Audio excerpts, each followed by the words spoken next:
Bonjour, je suis Jeanne, je suis formatrice en méthode de travail et je vous propose des cours qui vous permettent de mieux réussir dans vos études. Voici le cours du jour. Les modèles peuvent être en noir et blanc, en couleur, avec des mots seulement, avec des mots et des images. Elles peuvent contenir des contours extérieurs et des dessins créatifs. Voici un exemple avec un modèle en noir et blanc. Et voici un exemple avec des couleurs. Nous apprenons mieux avec nos émotions. Les couleurs génèrent des émotions en nous, c'est-à-dire que nous codons les couleurs en émotions positives et négatives. On trouve que le rouge est attirant, que le marron est terne. Il est préférable d'utiliser des couleurs plutôt que les fiches en noir et blanc, parce que justement ça fait travailler nos émotions, et que nous apprenons encore mieux avec nos émotions que sans. Nous avons plusieurs mémoires. Parmi celles-là, la mémoire sémantique, la mémoire du sens.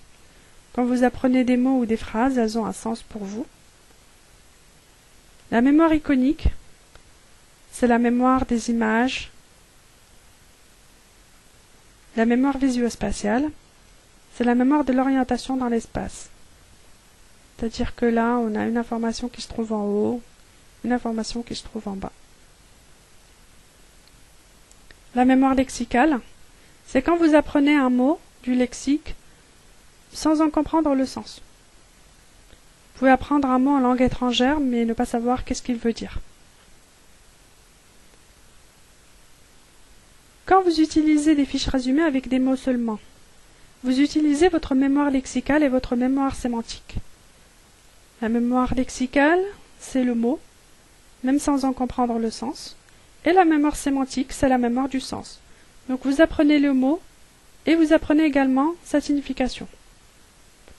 Donc là, comme vous pouvez voir, vous utilisez deux mémoires complémentaires, la mémoire lexicale et la mémoire sémantique.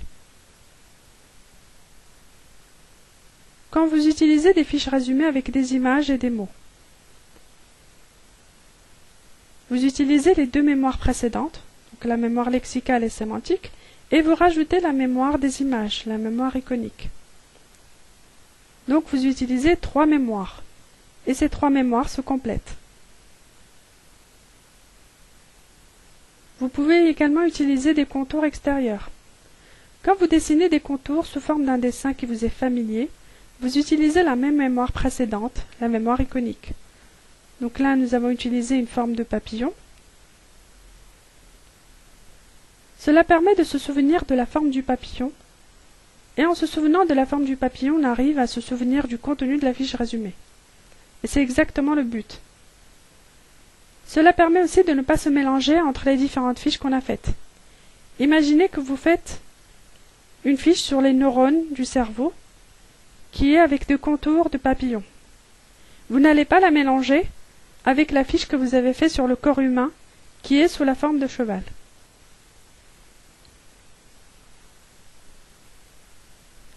Vous pouvez aussi utiliser des dessins créatifs.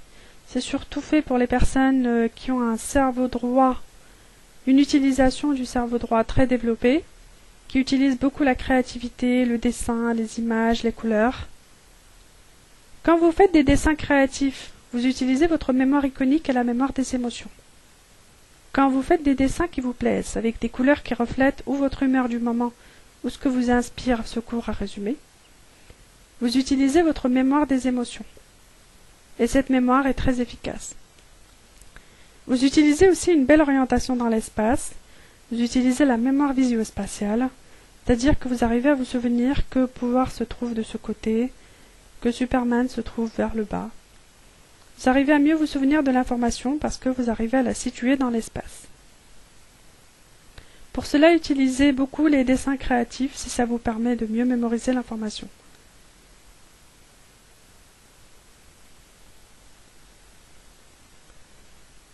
Quel choix faire entre les différents modèles? Donc on a vu qu'il y avait des modèles en noir et blanc, des couleurs, avec des mots seulement, avec des mots plus images, avec des contours extérieurs, avec des dessins créatifs.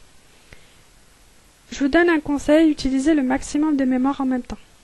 Donc vous avez les mémoires qu'on a vues précédemment, la mémoire des émotions, donc la peur, la joie, la mémoire lexicale, la mémoire des mots, la mémoire iconique, la mémoire des images et des symboles, la mémoire visuospatiale, la localisation dans l'espace, vers le haut, vers le bas, vers le côté, la mémoire sémantique et la mémoire du sens. Utilisez des couleurs, des mots, des images, des contours extérieurs et des dessins créatifs qui vous affectent émotionnellement et qui vous permettent de faire travailler le maximum de vos mémoires en même temps. Les données sont condensées dans un espace confiné ou bien réparties dans l'espace. Quelle est l'efficacité de chacune des informations? Voici un exemple d'information condensée et un autre d'information bien organisée dans l'espace. Quelle est la fiche la plus efficace? Est-ce que c'est celle où les informations sont organisées dans l'espace ou condensées?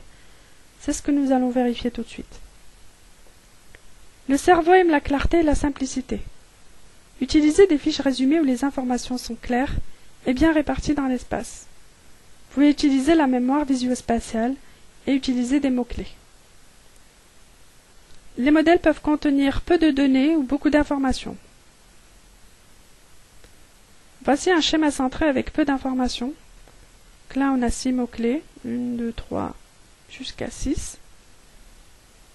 Et là, on a un schéma centré avec beaucoup d'informations.